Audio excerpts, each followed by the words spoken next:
This is Public Policy, and I'm your professor, Dr. Patrick Stewart. The purpose of this class is to provide insights into how the public does or does not play a role in self-government.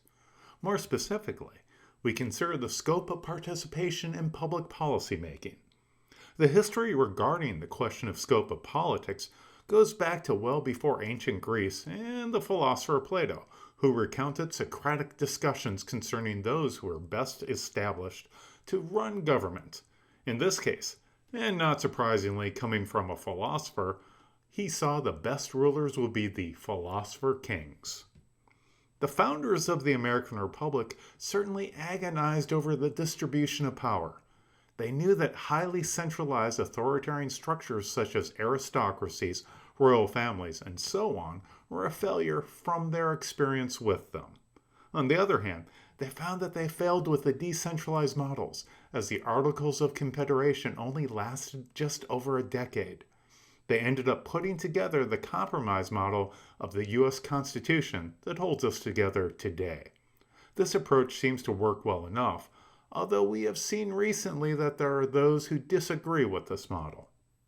While the questions raised may seem consistent, even to the point of being a part of human prehistory, we have questions to think about when we consider the writings by our classic public policy theorists.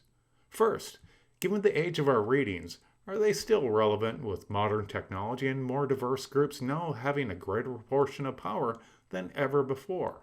With the former concern, what role should technical expertise play in making rules? A major question that should be at the forefront is how much say should technocratic elites have over policies in comparison with the general public? The first reading we consider is the oldest one at over 70 years old. The basic axiom, or in simpler terms, the article's starting point, is that humans are above all group creatures. While society has certainly taken an individualist turn in the time since this article was written, groups are seen as a basic political unit by David Truman for understanding political power and how it is exhibited. With interest groups, power is shown by exerting it over other group members and, most importantly, over other groups.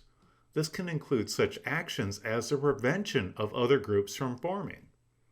The role played by government reflects the activities and claims of interest groups in government forms and government functions. These can range from latent connections between interest groups and government to those that are more overt.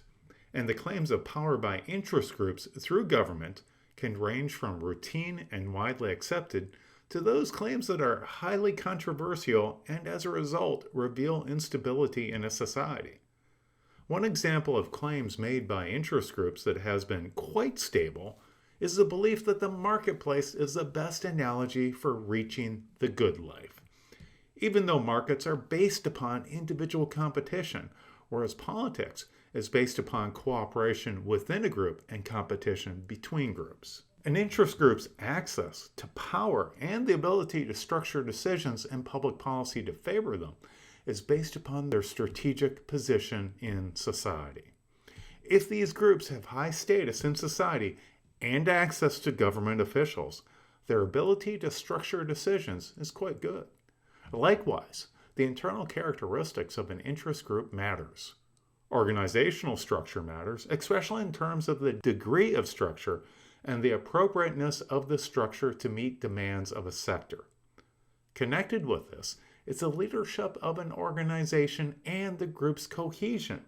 Finally, and most obviously, resources such as money and the numbers of the membership matter too, as can be expected. The institutional structure of a government is highly important. In the United States, there are multiple access points which provide for different types of actions or inaction. Specifically, with 50 states in our federal system, there's a great deal of latitude as to where to focus one's efforts. Likewise, the separation of powers at both federal and state levels, with executive, judicial, and legislative branches, means there are a variety of different means and strategies by which an interest group can affect public policy. Crucial elements of group involvement and the political process in the United States can be seen as reflecting federalism and separation of powers, especially in such a large and diverse country as this one. James Madison, John Jay, and Alexander Hamilton, known collectively as Publius when they wrote the Federalist Papers, argue for a more centralized government after the failure of the Articles of Confederation and the decentralized government. They made this argument in Federalist Number 10, stating that multiple and overlapping membership would serve as a restraint upon group activities. Because individuals would belong to multiple groups, their identity would force them into empathy with others, so much so that when violation of rules or beliefs occurred in a group, that group would be weakened. A second argument made by Truman was that based upon mutual interest and shared attitudes, they're usually founded upon what is known as systems of belief regarding the rules of the game, unorganized groups would realize their potential and come into being to fight for what they saw as fair by these individuals banding together. Again, this leads to the caveat that what is seen as fair is largely based upon political socialization, where and how an individual was brought up. This leads us to the concern brought out at the top of page 45 in our text. Here, William Kornhauser claims that individuals without ties to secondary associations often lack standards for evaluating the appeals of various mass movements and are more likely to be receptive to movements with authoritarian characteristics, which raises the question, are people these days more likely to be swayed by authoritarian appeals?